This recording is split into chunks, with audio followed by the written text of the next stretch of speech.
Hello, this is Deedra Hannicamp. Welcome to Hannicamp Manor Box and Books. Thank you for joining us today.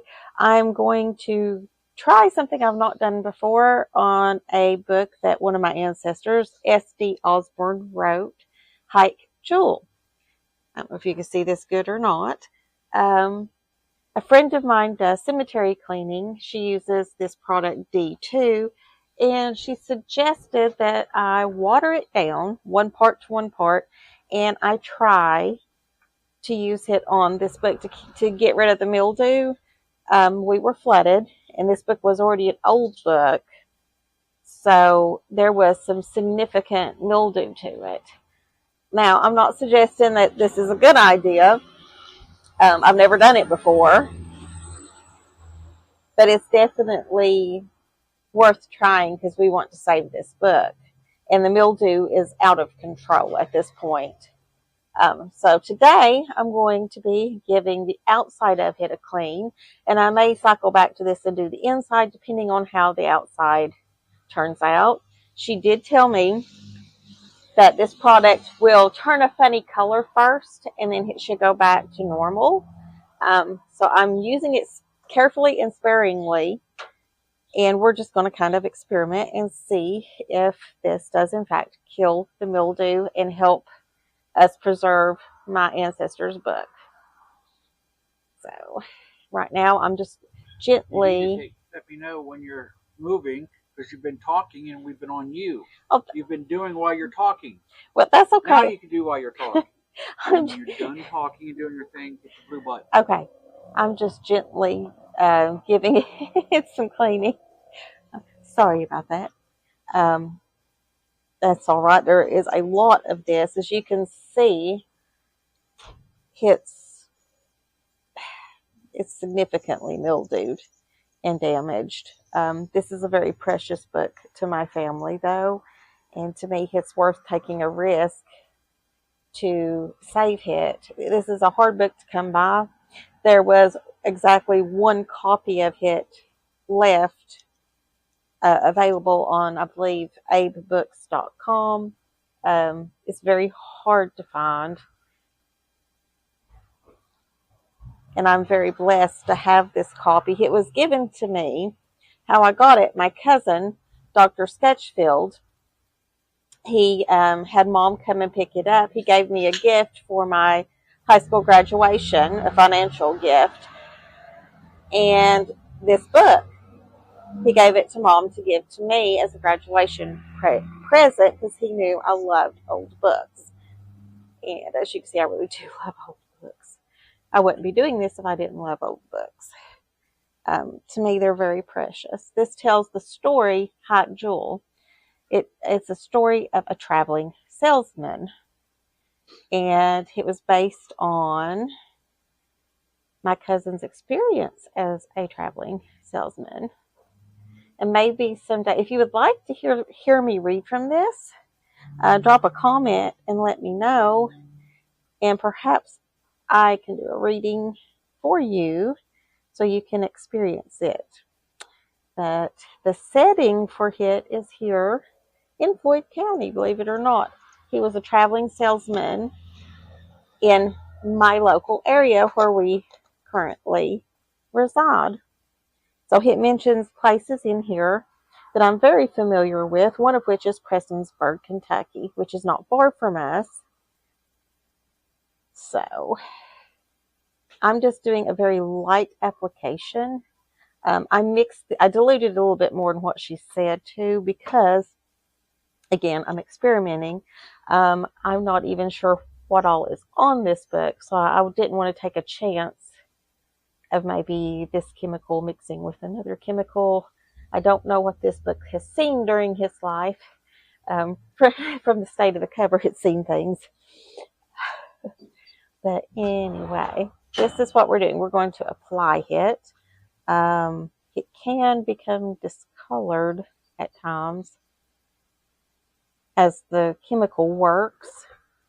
She noted that, and she showed me pictures of cemetery tombstones. That's what this is usually used for, is tombstone cleaning.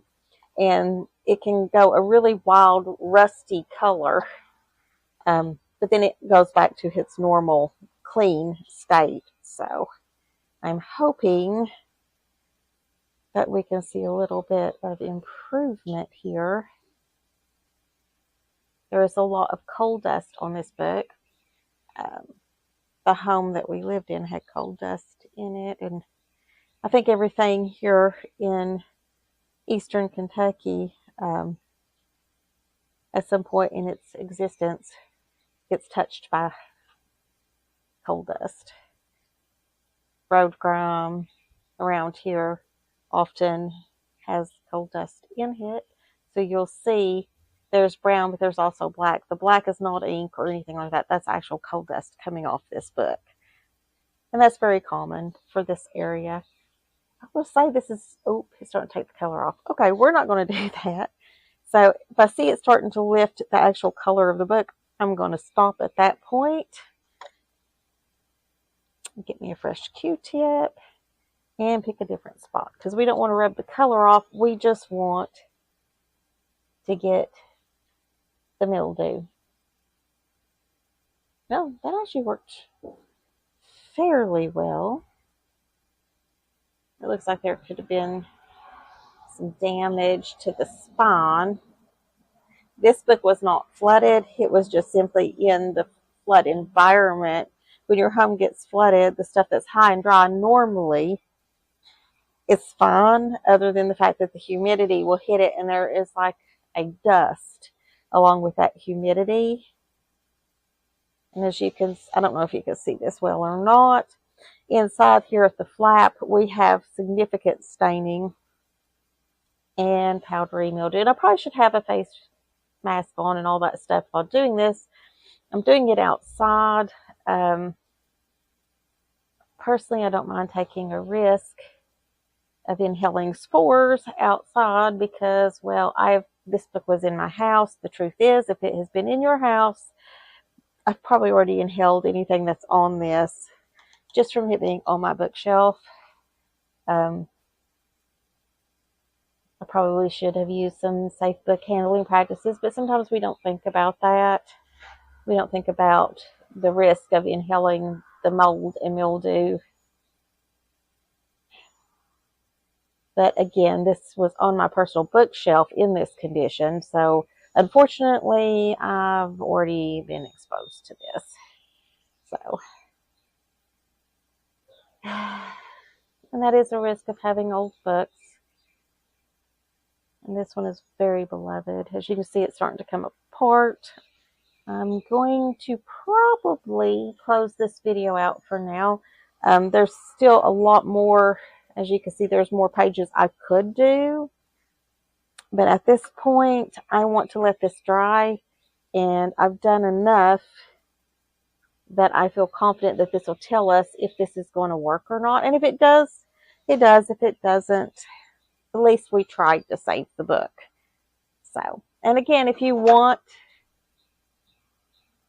a reading from this book, if you'd be interested in hearing the story of Hike Jewel, comment and let me know. I'd be happy to sit down and read some of this for you guys. It is a very, very interesting read. It was dedicated to Jack Grubbs. And the preface, I'll just read real quickly from it. Jack Grubbs is now dead. I can publish the story of his life as he gave it to me years ago. I promised him not to publish it as long as he was living. One time I spoke of Hike Jewel in his presence as his life story. He corrected me by saying, "It isn't the story of my life. That would not be worth publishing.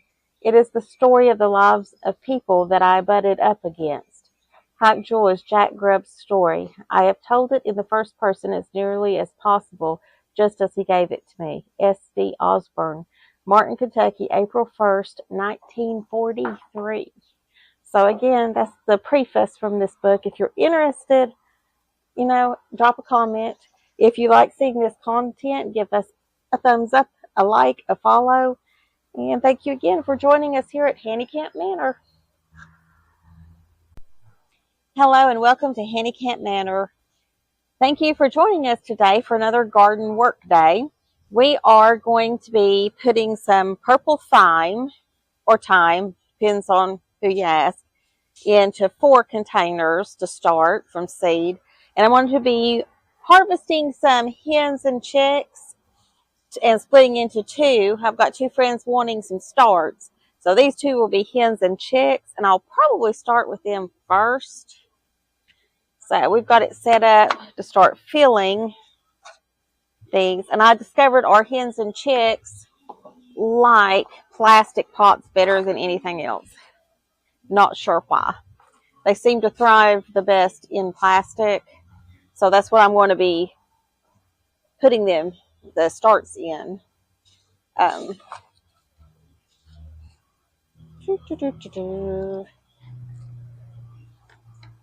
not going to fill it all the way to the top. I'm going to leave it inset just a little bit. And as reference, the start material that we're using is potting soil with organic potting soil. It's a combination 50-50. So I'm going to use a technique that a lady taught me. We're going to take this little one. This is a fresh chick. This one is a big hen. I'm going to pluck a leaf or a petal off. You can use the petals and job it into the soil and get it to start back, and you can transplant. So I'm going to do both. I'm going to put 1 hen and 1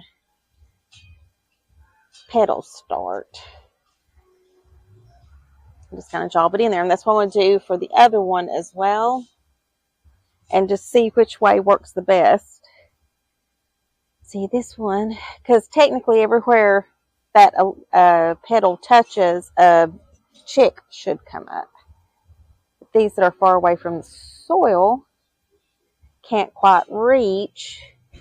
And this one, I'm looking for chicks that are struggling. I try to thin it and move them a little bit. So there's the chick, and this is the petal. And we're going to do another start.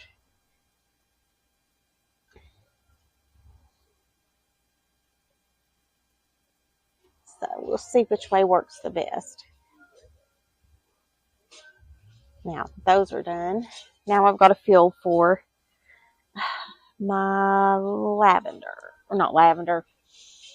I need to plant lavender next. The purple thyme. And I'm going to kind of do the same thing. I'm going to fill it up, leaving a lip.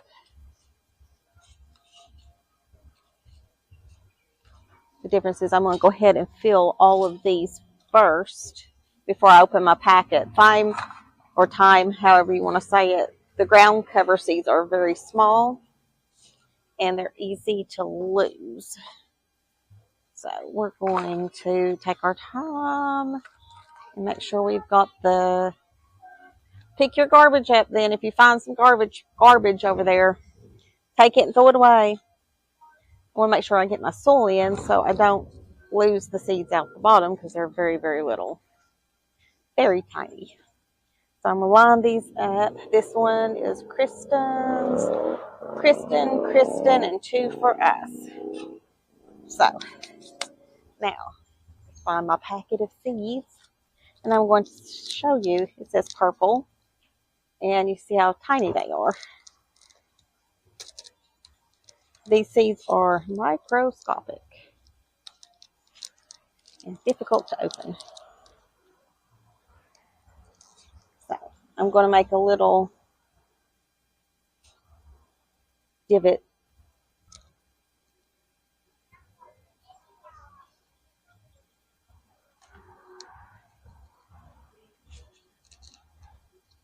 And then I'm going to cover those over. They're very little and it's hard to see where they go.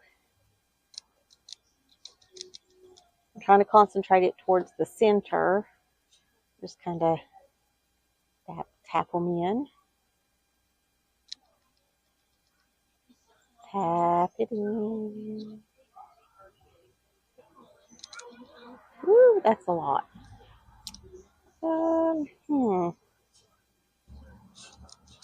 We'll go back and add a little bit more.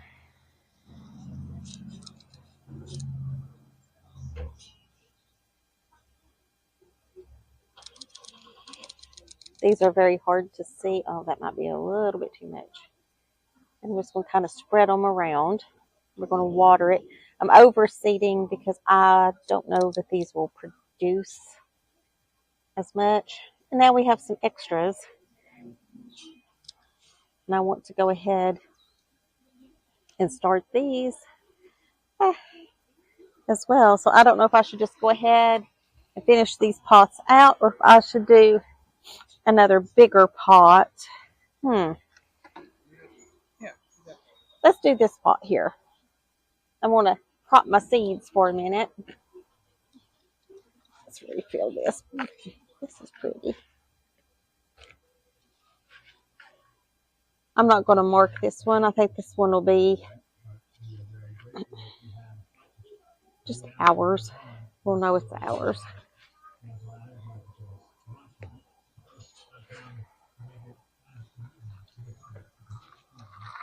Again, I've kind of done it. And I'm just going to, you can't even see these seeds when you're doing it because they're so fine. I'm just going to heavily seed this and hope for the best.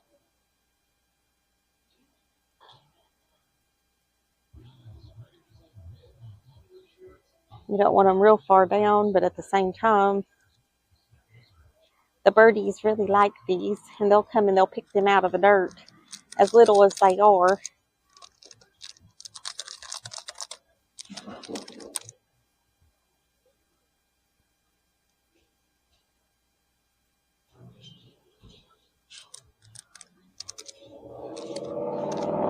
And I think that's about all I can get out of the pack. Now drop. Some of them mess up the audio. Oh, yeah, we had a vroom vroom go by. Okay, I think we're good. That's all I can get out of that. That's what I'm going to do for today. I'm tempted to do me another start of the hens and chicks in this big pot, but that's a lot of soil, and I think I'll hang on to this pot for something else. What white one? White metal thing. I think we're going to wrap this up. Thank you guys for joining us today. Don't forget to like and subscribe and follow along for our gardening journey.